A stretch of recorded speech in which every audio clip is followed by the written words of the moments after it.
Good evening. All around the world, John Lennon's fans bowed their heads in silence today. Yes, they mourned his death in silence and in song. Thousands in New York Central Park, many thousands more across the nation and the world, marking a 10-minute silent vigil at 2 o'clock local time, wherever the Lennon fans happen to be. The silence falling also in Chicago, Philadelphia, Miami, Memphis, Detroit, and other cities.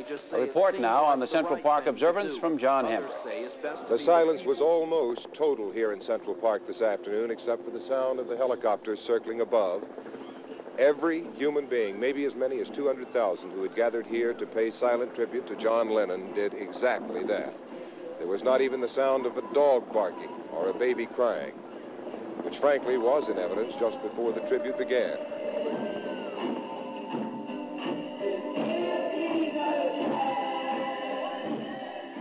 Then at 2 o'clock, the recorded music which had filled Central Park was shut off, and the silent vigil began.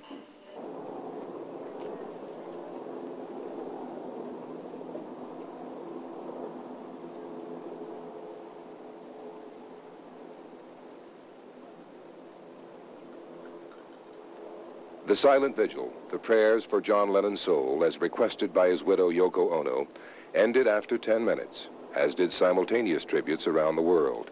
I talked with some of those gathered about their thoughts during the silent period. A little bit of my life died with him today.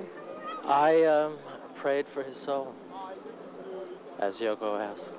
He believed in peace, you know, and what can I say? Just look around you, it tells it all. And I'd like to see, hopefully, maybe gun control could be the result of this so that death won't be totally in vain.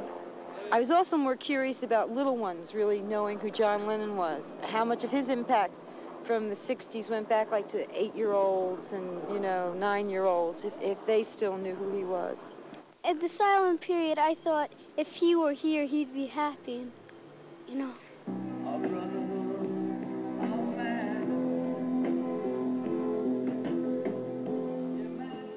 In Central Park, John Habrick, News 4 Manhattan.